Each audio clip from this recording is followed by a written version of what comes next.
शेषदयापात्रं धीभक्त्यादिगुणार्णवम् यतीन्द्रप्रवणं वन्दे रम्यजा मातरं मुनिम् लक्ष्मीनाथसमारम्भां नाथयामुनमध्यमाम् अस्मदाचार्यपर्यन्तां वन्दे गुरुपरम्पराम् यो नित्यमच्युतपदाम्बुजयुग्मरुक्मव्यामोहतस्ततितराणि तृणाय मेने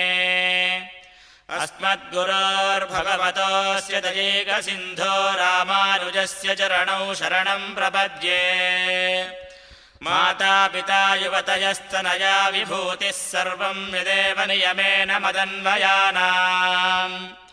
आद्यस्य न कुलपतेर्वकुलाभिरामं श्रीमत्तदङ्घ्रियुगलं प्रणमामि मूर्ध्ना भूतं शरश्च महदाह्वय भट्टनाथ श्रीभक्तिसारकुलशेखरयोगिवाहान् भक्ताङ्घ्रिरेणुपरकालयतीन्द्रमिश्रान् श्रीमत्पराङ्कुशमुनिं प्रणतोऽस्मि नित्यम् हरिर्हरति पापानि दुष्टचित्तैरपि स्मृतः अनिच्छयापि संसृष्टो दहत्येव हि पावकः स गङ्गा स गया सेतुः स काशी स च पुष्करम् जिह्वाग्रे वर्तते यस्य हरिरित्यक्षरद्वयम् वाराणस्यां कुरुक्षेत्रे नैमिषारण्य एव च यत्कृतं तेन येनोक्तं हरिरित्यक्षरद्वयम् पृथिव्यां यानि तीर्थानि पुण्यान्यायतनानि च तानि सर्वाण्यशेषाणि हरिरित्यक्षरद्वयम् द्ववां कोटिसहस्राणि हेमकन्यासहस्रकम् दत्तं स्यात्तेन येनोक्तं हरिरित्यक्षरद्वयम् ऋग्वेदोऽथ यजुर्वेदः सामवेदोऽप्यथर्वणः अधीतस्तेन येनोक्तं हरिरित्यक्षरद्वयम् अश्वमेधैर्महायज्ञैर्नरमेधैस्तथैव च इष्टं स्यात्तेन येनोक्तं हरिरित्यक्षरद्वयम् प्राणप्रयाणपाथेयं संसारव्याधिनाशनम् दुःखात्यन्तपरित्राणं हरिरित्यक्षरद्वयम् बद्धः परिकरस्तेन मोक्षाय गमनं प्रति सकृदुच्चारितं येन हरिरित्यक्षरद्वयम् हर्यष्टकमिदं पुण्यं प्रातरुत्थाय यः पठेत् आयुष्यं बलमारोग्यं यशो वृद्धिः श्रियावहम् प्रह्लादेन कृतं स्तोत्रं दुःखसागरशोषणम्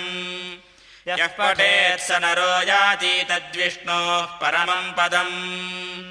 प्रह्लादेन कृतं स्तोत्रं दुःखसागरशोषणम् यः पठेत् स नरो याति तद्विष्णोः परमं पदम्